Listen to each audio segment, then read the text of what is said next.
The person here doesn't realize that she is trapped in a cage.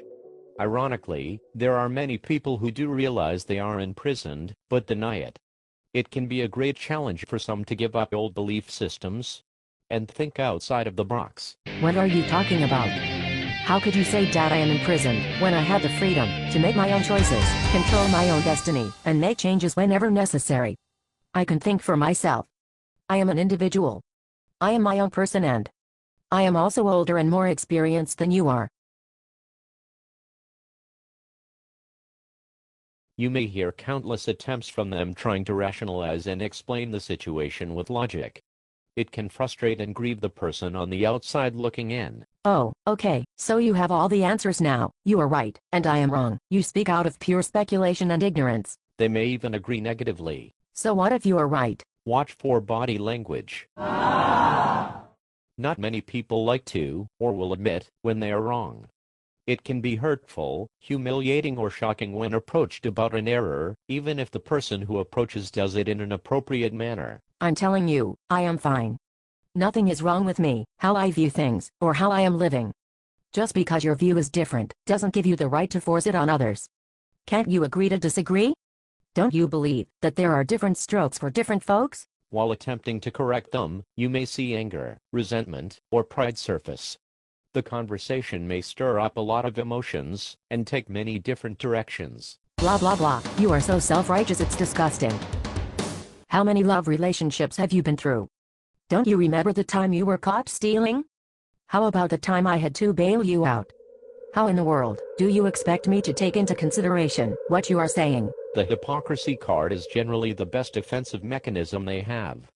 They will usually pull this out of desperation and attempts to discredit anything you have to say. Get that board out of your eye before you talk about the speck of wood in mine. It's also very common that they will use your own ammunition against you. How do you know that you are not trapped in the cage and not me? Are you sure that it's not you who is the prisoner? Or try to embarrass you. Who would listen to a guy who can't even dress himself properly? Ha ha ha ha ha, what a joke. They may try to change the subject with surrounding distractions. Hey, what time is it? It's getting late, and I have things to do. Oh, did you hear that? Let's have a look outside to make sure everything's okay. I hope nobody is hurt. Somebody's here at the door, so we will talk later. Somebody's texting me, and I need to take this call. Hold on a minute. Don't be surprised if all of the sudden they are not feeling very well. Oh boy, does my tummy hurt. That food had way too much seasoning in it. My throat is bothering me. Do you have a cough drop? All of the sudden grow tired. I didn't get much sleep last night.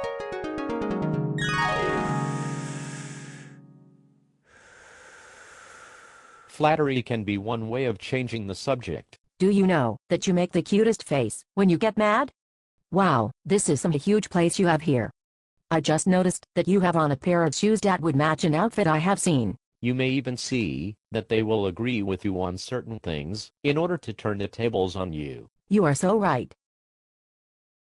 And that exactly proves my point to you. You may even get the deaf ear.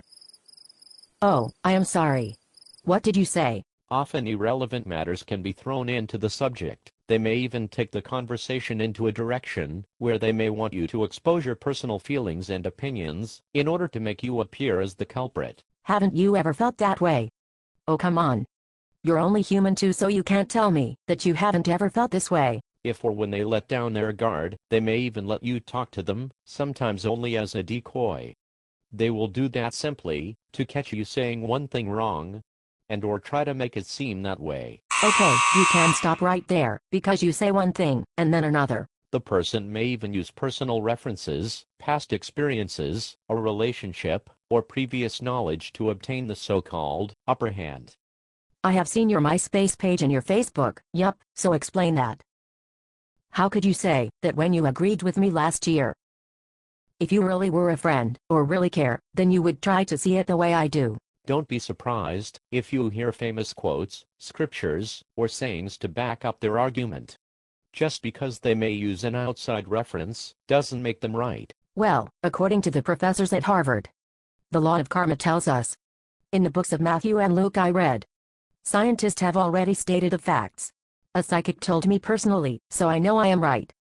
As an atheist, we believe. When approaching someone, you must realize that a lot of people hold onto a belief system as their own personal sense of security.